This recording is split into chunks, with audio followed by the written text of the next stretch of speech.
तो तहजीब के शहर लखनऊ में मौजूद हैं हम और शुरू करने जा रहे हैं अपना शो। और लखनऊ के बारे में कहा जाता है कि मुस्कुराइए, आप लखनऊ में हैं, लेकिन इस बार के लोकसभा चुनाव में कौन मुस्कुराएगा कौन रोएगा इसको जनता तय करना है। सबसे पहले मेहमानों का परिचय आपसे करा दे। हमारे साथ भारतीय जनता पार्टी का पक्ष रखने के लिए राकेश त्रिपाठी इस वक्त आपके बीच मौजूद है। दूसरे नंबर पर यहां पर हमने शामिल होने के लिए रविदास मल्होत्रा जी, जो कि यहां से कैंडिडेट है, उनको बुलाया था, लेकिन अंत वक्त में वो ये कहकर नहीं आए कि हमारा तो टिकट ही कट रहा है, इसलिए अब्बास भाई समाजवादी पार्टी का पक्ष रखेंगे। अब्बास हैदर, जोरदार तालियों से इनका स्वागत करिए। अंशु अवस्थी कांग्रेस के प्रवक्ता हैं, मजबूती से पार्टी का पक्ष रखते हैं, जोरदार तालियों से इनका भी स्वागत करिए कांग्रेस की तरफ से। और इंद्रजीत जी सरवर मलिक जी का पक्ष रखने, बीएसपी का पक्ष रखने के लिए आ चुके हैं हमारे बीच में। और वरिष्ठ पत्रकार ब्रजेश शुक्ला जी भी हमारे साथ रहेंगे। सबसे पहले राकेश भाई आपके पास आ रहा हूं, नाम बड़ा या काम बड़ा, क्योंकि यहां पर हमेशा बड़ा नाम दे दिया जाता है। 91 के बाद से अटल जी लंबे अरसे तक रहे, टंडन जी रहे, और ये तीसरी बार राजनाथ जी चुनावी मैदान में हैं। उनके नाम के साथ या कुछ ऐसा किया है जिसके दम पर आप वोट मांग रहे हैं और आपको लगता है कि तीसरी बार भी जनता आपको चुनेगी? देखिए, अटल जी की कर्मभूमि है। अटल जी के नाम से लखनऊ को जो पहचान मिली है, उस पहचान को हमने अटल बना के रखा है। अटल जी ने जिस तरह से लखनऊ का विकास शुरू किया था, उसको टंडन जी आगे लेकर के गए, और राजनाथ सिंह जी के आने के बाद लखनऊ का जिस तरह से चारों तरफ लखनऊ चमका है, लखनऊ दमका है। लेकिन कुछ लोगों ने केवल कुछ पत्थर लगा करके, कुछ मूर्तियां लगा करके, कुछ रिवर फ्रंट बना करके ये सोचा था कि लखनऊ का विकास हो गया, जिसके लखनऊ का विकास हुआ कि नहीं हुआ? हुआ है कि नहीं हुआ? एक तरफ से जरा दिखाइए, विकास हुआ है कि नहीं हुआ है? बिल्कुल हुआ है, विकास हुआ है कि नहीं हुआ? विकास नहीं हुआ है कि नहीं? राकेश भाई, जनता की गवाही लोकतंत्र में सर्वोपरि होती है। विकास तो कह रहे नहीं हुआ है। नहीं, देखिए, विकास मैं गिना सकता हूँ। देखिए, विकास देखने के लिए अब शांत हो जाइए, ठीक है। ये आ रहे ये लाल टोपी उतार दे। ये कह रहे हैं, क्या कह रहे हैं आप? इंद्रजीत भाई क्या कह रहे हैं? उसी आदरणीय बहन कुमारी मायावती जी के द्वारा बनाए हुए चमचमाते इस पार्क के सामने ये डिबेट और ये कहते शर्म नहीं आती, माफी मांगे भाजपा। जिस पत्थरों वाली सरकार को आप आरोप लगाते हैं, उसी स्मारक के सामने आप ये डिबेट करते हैं।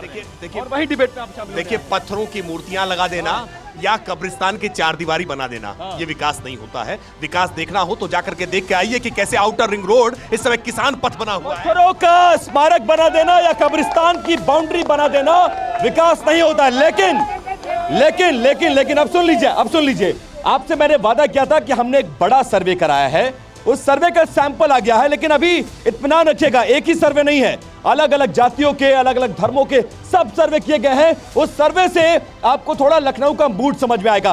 पहला सर्वे क्या कहता है? ओवरऑल जो वोटर है वो इस बार के लोकसभा चुनाव में किसको अपना सांसद या किस पार्टी पर भरोसा जता रहा है। तो देखिए, जो हमारे पास सर्वे आया है, 62% वोटर इस बार बीजेपी के पास एक बार फिर से लखनऊ में जाते हुए नजर आ रहे हैं। समाजवादी पार्टी से शायद रास्ता ना रखे, लेकिन आपका भी आंकड़ा है। 21% से ज्यादा जो वोटर है वो समाजवादी पार्टी और कांग्रेस गठबंधन को अपना नेता मानती है और उसको वोट करेगी। 12% लखनऊ में जनता इस बार बीएसपी को वोट करेगी और 5% लोगों ने अदर्स पे भरोसा जताया है। अब्बास भाई, सबसे पहला सवाल यही, आप समाजवादी पार्टी से आए हैं, पिछली बार आराम से आ रहे हैं सर, आ रहे हैं, आपके पास माइक आएगा, खूब बोलिएगा, बिल्कुल कोई रोक नहीं है। अब्बास भाई, रविदास जी को हमने बुलाया था, कल से वो वादा किए थे कि आएंगे, अंत में गए, टिकटें कट गए, आप क्या करेंगे जाके, क्या कहेंगे, क्यों काट दिया टिकट आपने? नहीं, अब इसकी तो मुझे कोई जानकारी नहीं है। मुझे तो आपके चैनल के द्वारा भी नहीं बताया गया था।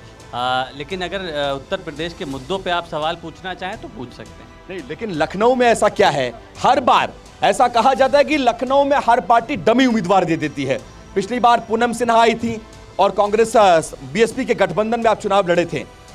वो दोनों जो आंकड़ा है अगर जोड़ दिया जाए तो भी आप लोग बराबरी में नहीं पहुंच पाते, और इस बार कांग्रेस के साथ हैं। कितना लग रहा है आपको, क्या उम्मीद है इस बार के लोकसभा चुनाव से, और किसको सांसद लग रहा है बनता हुआ नजर आएगा? सर पीछे सट जाइए जरा, ना हटाओ मोहन प्रदेश, ना सिर्फ उत्तर प्रदेश बल्कि ना सिर्फ लखनऊ बल्कि उत्तर प्रदेश की सभी 80 सीटों पे समाजवादी पार्टी भारतीय जनता पार्टी को हराने जा रही है। 80 seat, sure, 80 seat Samajwadi Party जीत रही है। समाजवादी पार्टी 80 सीट जीत रही है।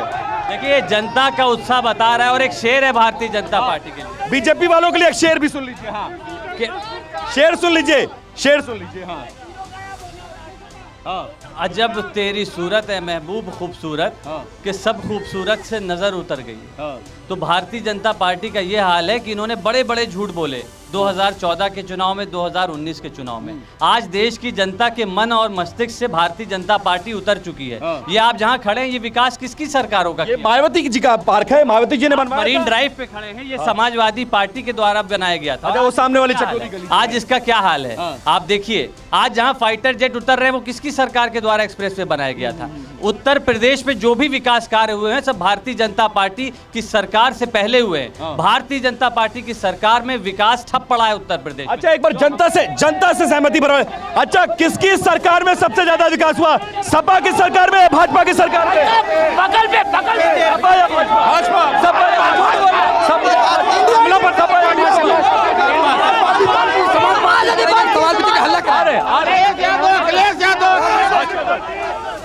अंशु जी, पिछली बार आप चुनाव अलग लड़े थे, लगभग 1,80,000 वोट आपको मिला था और 2-2.5 लाख से ज्यादा वोट सपा और बसपा गठबंधन को मिला था। उस आंकड़े को मिला दिया जाए, अगर सपा, बसपा, कांग्रेस तीनों के आंकड़े मिला दिया जाए तो भी आप उस आंकड़े को नहीं छूते हैं जो राजनाथ जी ने छुआ था।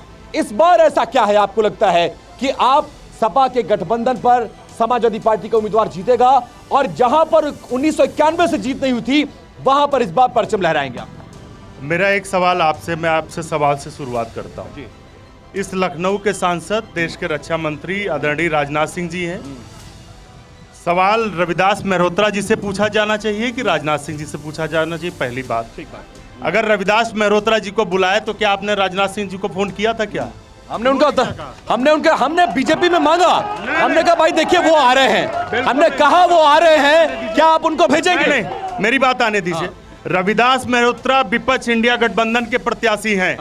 अगर रविदास मेहरोत्रा इस डायस पे खड़े होंगे तो राजनाथ सिंह जी को बगल में खड़े होकर जवाब देना पड़ेगा कि उन्होंने लखनऊ की जनता के साथ विश्वासघात क्यों किया। इस उत्तर प्रदेश में डिफेंस कॉरिडोर बनाने की बात थी। शांत रहो भैया। उत्तर प्रदेश, एक मिनट भैया, बीच बीच में नहीं, आराम से बोलने दीजिए, सबको मौका मिलेगा। देश के रक्षा मंत्री हैं, देश के रक्षा मंत्री हैं। सिर्फ लखनऊ की बात नहीं होगी, सिर्फ सांसद नहीं है वो। उत्तर प्रदेश में डिफेंस एक्सपो हुआ, 50,000 करोड़ इन्वेस्टमेंट की बात हुई। मैं तथ्यों के साथ बात कर रहा हूं। कहां है डिफेंस एक्सपो?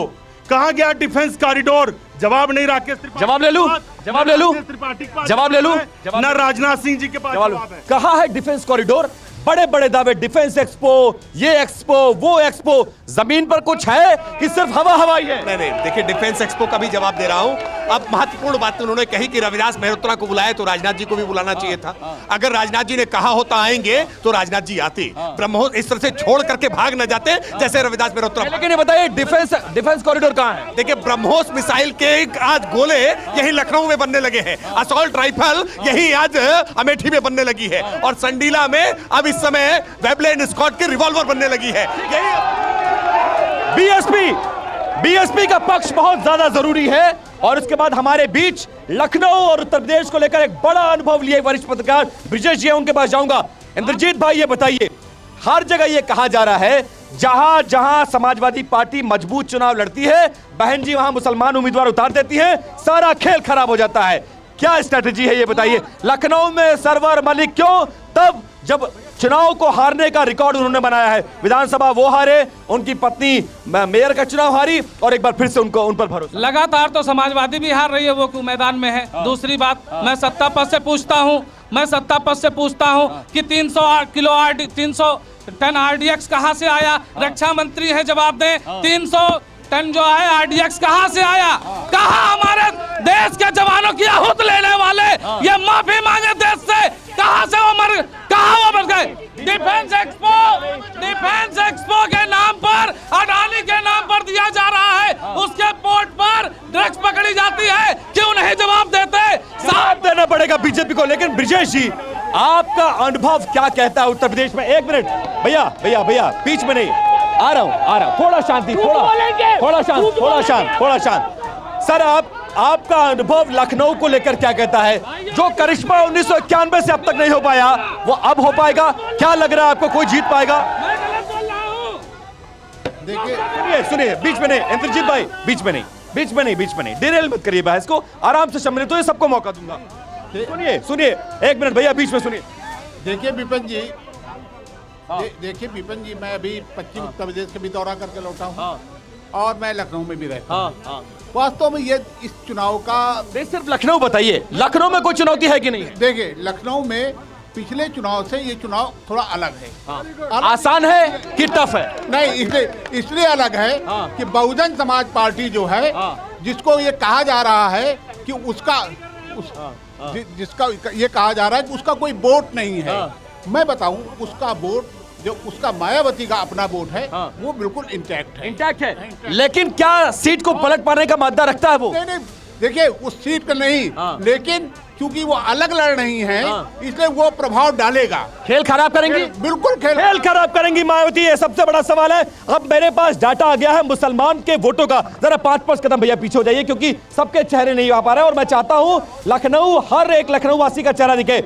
मुसलमान वोटों का जो डाटा है वो मेरे पास आ गया और ये समाजवादी पार्टी के लिए एक राहत भरी खबर है कि लखनऊ में मुसलमान किसको वोट करेगा। तो देखिए 45% से ज्यादा मुसलमान समाजवादी पार्टी और कांग्रेस गठबंधन को वोट कर रहा है, 35% बीजेपी गठबंधन को वोट कर रहा है, बीएसपी को 20% और 0% अदर पे। मतलब मुसलमान वोट बढ़ता हुआ नजर आ रहा है और लखनऊ में अगर 35% बीजेपी को वोट कर रहा है तो क्या संकेत है ये? देखिए विपक्ष हो गया हैरान, देश में बदल रहा है मुसलमान, अब मोदी जी की योजनाओं से लाभार्थी बनकर कह रहा है शुक्रिया मोदी भाईजान। मुसलमान भी मोदी जी को वोट कर रहा है। मोदी जी की सरकार में जैसा पिछली बार कोई हिंदू मुसलमान होता है? ये लोग, हाँ बिल्कुल, भारतीय जनता पार्टी की सरकार में अगर हिंदू मुसलमान होता है, हाँ होता है, क्योंकि पिछली सरकारों में सिर्फ मुस्लिम होता था। योगी जी की सरकार में, मोदी जी की सरकार में हिंदू मुसलमान मैं हिंदू मुस्लिम होता है, मैं कैसे आपको बता दे रहा हूँ। 2016 में समाजवादी पार्टी और कौमी एकता दल का विलय हो रहा था, उस टाइम पे अखिलेश यादव ने उसी मुद्दे पे शिवपाल यादव को पार्टी से बाहर कर दिया और आज के डेट में उसी हत्यारे, हिंदुओं के हत्यारे मुख्तार अंसारी के दरवाजे पे जाना पड़ा। क्या अखिलेश यादव को? एक मिनट, इन्होंने बड़ा रेलेवेंट सवाल उठाया है, आ रहा हूं आपके पास, आ रहा हूं। अखिलेश यादव, एक मिनट जरा सुन लीजिए, बिना चिल्लाए हुए, क्या अखिलेश यादव को मुख्तार अंसारी के घर जाना चाहिए था कि नहीं जाना चाहिए था? जाना चाहिए था, जाना चाहिए। अब सुनिए, एक मिनट, जो नहीं जाना चाहिए, नहीं जाना चाहिए। एक मिनट सुनिए, बात तो सुनिए। देखिए भारतीय जनता पार्टी के अभी प्रवक्ता महोदय ने शुरुआत में उन्होंने, देखिए उन्होंने कहा कब्रिस्तान की बाउंड्री बनाने से विकास नहीं होता है। इनके पास कब्रिस्तान, हिंदू मुस्लिम, मंदिर मस्जिद, हिंदुस्तान पाकिस्तान। अब आइए, भारतीय जनता पार्टी के पास टेलीविजन है, समाजवादी और इंडिया गठबंधन के पास विजन है जो दिखाई देता है। उत्तर प्रदेश में अगर विकास पे अखिलेश को सवालों से मत भटकाइए, मैं आपसे कहना चाह रहा हूँ, मोदी जी ने कोरोना काल में ताली बजवाई थी और जब आपका कार्यक्रम शुरू हुआ था तो हमने ताली बजवा के शुरुआत की थी। जनता को महंगाई से, जनता को बेरोजगारी बड़ा मुद्दा है। अखिलेश यादव को गाजीपुर में जाना चाहिए था या नहीं जाना चाहिए? नहीं जाना चाहिए, जाना चाहिए। आपने अभी मुसलमानों का वोट की बात क्या ना? अच्छा एक मिनट, अपना नाम बताइए, आराम से। अमानुर रहमान एडवोकेट, ये बताइए क्यों नहीं जाना चाहिए था? क्या मुख्तार अंसारी देश के नागरिक नहीं थे? भैया आप एक बात बताइए, अभी मुसलमानों पे अपने एग्जिट पोल की बात बताइए, सर्वे के, ये बताइए आपका चैनल के मालिक सबसे ज्यादा इलेक्टोरल बॉन्ड देते हैं सरकार को, बताइए किस बात पे? एक मिनट, नहीं, नारेबाजी नहीं, ऐसे आवाज नहीं आएगी। सुनिए, ऐसे नहीं होगा, ऐसे नहीं, थोड़ा पीछे, ऐसे नहीं। एक मिनट, शांत, थोड़ा शांत। अंशु जी, अब एक बात बताइए। नहीं, ऐसे थोड़ा शांत करिए, थोड़ा शांत हो जाइए, थोड़ा शांत। अरे सर, एक मिनट शांत, थोड़ा शांत। अंशु जी ये बताइए, आज अखिलेश यादव गए हैं मुख्तार अंसारी के घर कॉन्डोलेंस देने के लिए। आप ये बताइए, अभी तक आपकी पार्टी का कोई नेता नहीं गया है वहां पर।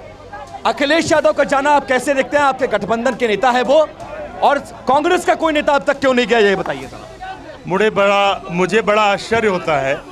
दीपक सिंह गए थे, उसके अलावा कोई नहीं। मुझे बड़ा आश्चर्य हो रहा है कि यहाँ पर डिबेट हो रहा है न्यूज चैनल में। एक मिनट मेरी अरे ले रहे यार, आप चिल्लाओगे तो कैसे होगा?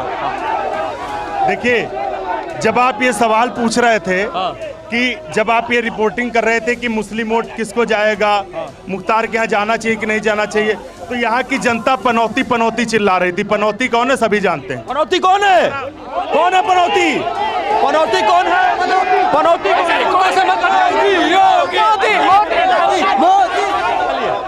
आ रहे। देखिए, जनता इस समय हिंदू मुसलमान की बात नहीं है। सवाल ये है, राजनाथ सिंह जी का ये लोकसभा क्षेत्र है। 22 साल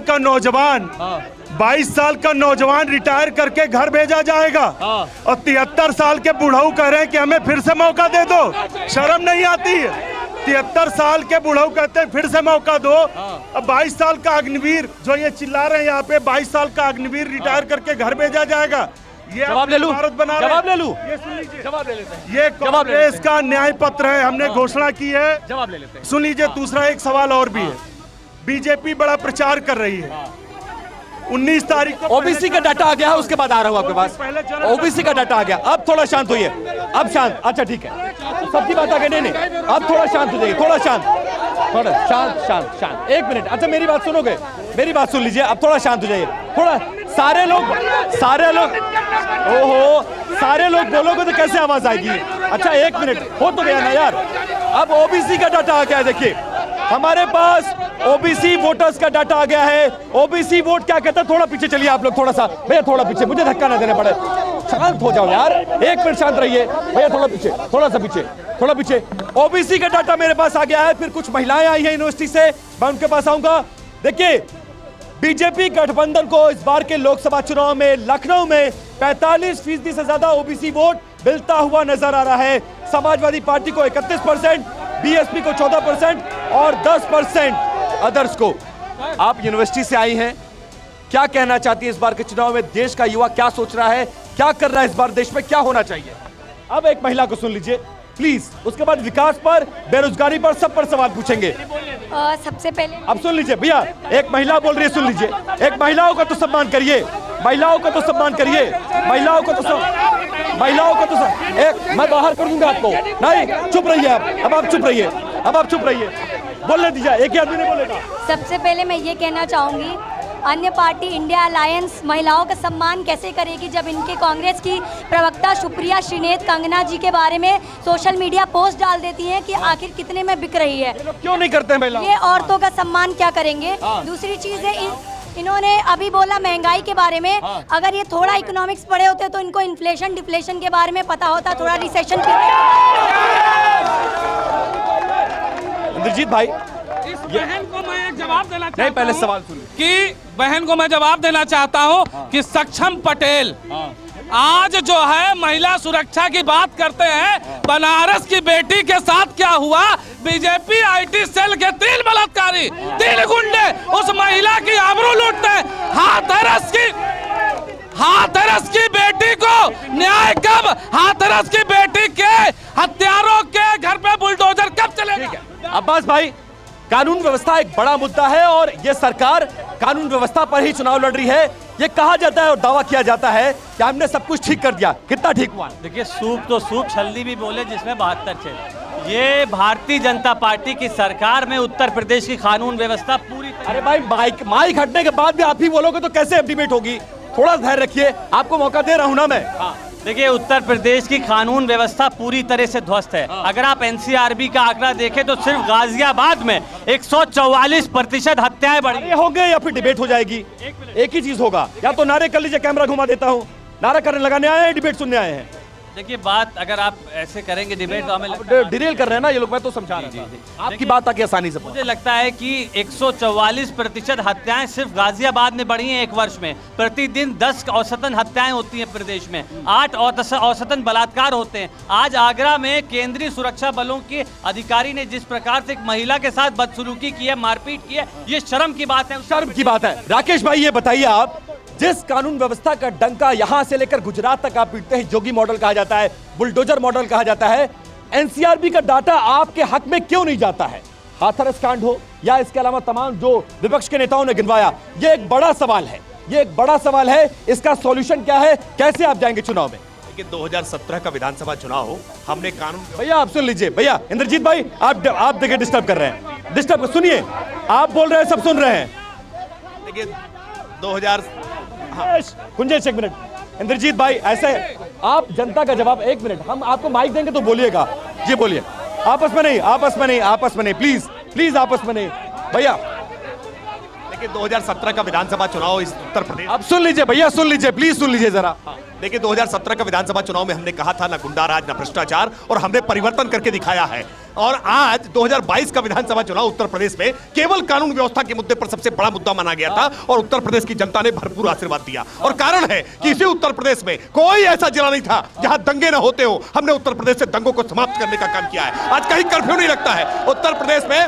हर जिले में एक माफिया को कमान संभाल रखी थी कि जाएंगे तो अतीक अहमद चलाएगा, कहीं मुख्तार अंसारी चलाएगा, कहीं मुकीम काला चलाएगा, कहीं खान मुबारक चलाएगा, ये कहीं सलीम सोहराब रुस्तम चलाएगा। आप जो कह रहे हैं उस पर जनता, एक बार जनता से पूछ लेते हैं, थोड़ा सा पीछे चलिए जरा, आप लोग 5 कदम पीछे चलिए। एक मिनट, अभी पूछ लेता हूं, अभी पूछ लेता हूं। अब ये बताइए, कानून व्यवस्था पर चुनाव हो रहा है, एक मिनट सुन लीजिए, एक मिनट सुन लीजिए, आ रहे हैं, हम तय करेंगे, आप तय करेंगे। एक मिनट थोड़ा धैर्य रखिए, वापस आप ही के पास आ रहा हूं। कानून व्यवस्था किसके राज में बेहतर थी, बीजेपी में या सपा के?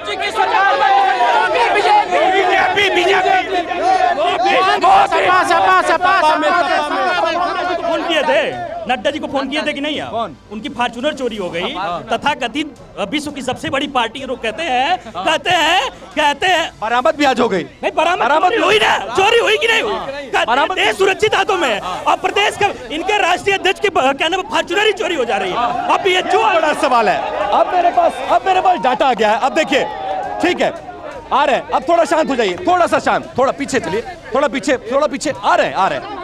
डाटा, मेरे पास एक डाटा आ गया है, वो डाटा मैं आपको बता दूं और उसके बाद जनता के पास आ रहा हूं। शर्त एक है कि बीच में आप नहीं बोलेंगे, बस एक मिनट, सिर्फ एक मिनट। देखिए मेरे पास जो डाटा आया है, वो डाटा जरा ले लीजिए। वो डाटा ये कहता है कि अब हमने बता दिया मुस्लिम वोटर किधर जा रहा है, सामान्य वोटर किधर जा रहा है। इसके अलावा ये बताइए कि SC ST वोटर किधर जा रहा है, ये बहुत इंपॉर्टेंट है लखनऊ के लिए, और वो डाटा मेरे पास आ गया है। OBC के बाद देखिए SC ST वोटर, देखिए लखनऊ में SC ST वोटर जो है वो किसको वोट दे रहा है। SC ST वोटर में मेरे पास आंकड़ा आ गया है, मुझे बोल लीजिए, डाटा तो मेरे पास है ना। 49% BSP को जाता हुआ नजर आ रहा है, समाजवादी पार्टी को 10%, बीजेपी को 35% और अदर्स को 6% जा रहा है। अंशु जी कुछ ऐड करना चाह रहे थे। जो आंकड़े हैं, जो और ये जान लीजिए, ये जो आंकड़े हैं ना, ये इधर उधर से किसी एजेंसी से नहीं मंगाए गए हैं।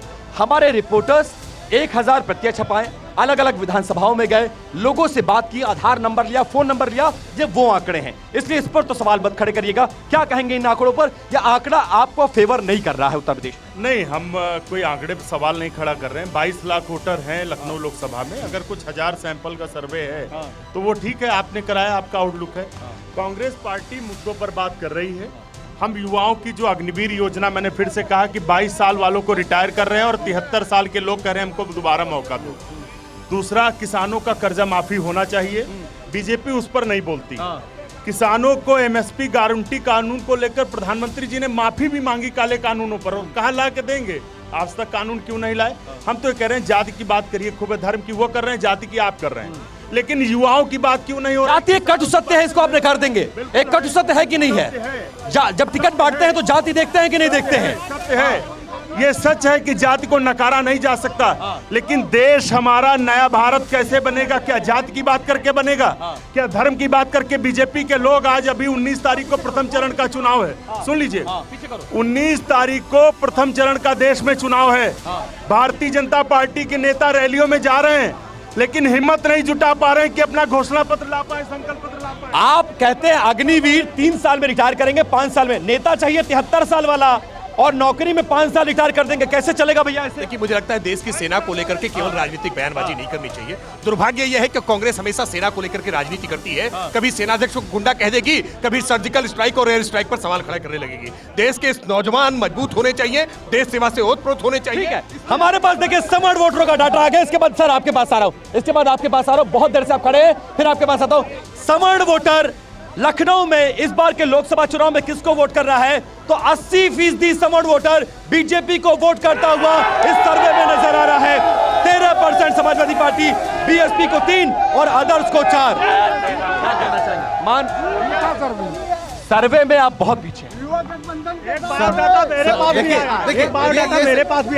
ये सर्वे कुछ लोगों के बीच में है, हो सकता है त्रुटि हो सकती है, हो सकता है कि ऐसे लोगों के बीच में सर्वे हुआ जो बीजेपी माइंडेड हो, लेकिन जो सच्चाई है लखनऊ की, राकेश त्रिपाठी जी यहाँ लखनऊ विश्वविद्यालय से पढ़े हुए हैं। यहाँ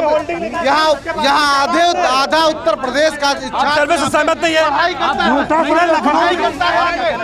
सर मैं 1 मिनट लूंगा, एक लाइन बोल दिया, एक लाइन, सॉरी 1 मिनट नहीं, 10 सेकंड में ही बात खत्म कर दूंगा। ये जनता बनाम भाजपा है, ना कि गठबंधन बनाम भाजपा है। जनता बनाम भाजपा। 1 minute sir, 1 minute. शिक्षा, रोजगार, स्वास्थ्य, नौकरियां, महंगाई, सुरक्षा, ये 10 सालों में हमें नहीं मिली। ठीक है, जनता बनाम भाजपा की लड़ाई है या विपक्ष बनाम भाजपा है? ये विपक्ष बनाम भाजपा की लड़ाई है, जनता बनाम नहीं है। विपक्ष बनाम भाजपा की लड़ाई है, ये विपक्ष और बीजेपी की लड़ाई है। और ये जो आप देखिए कैसे बटा हुआ है।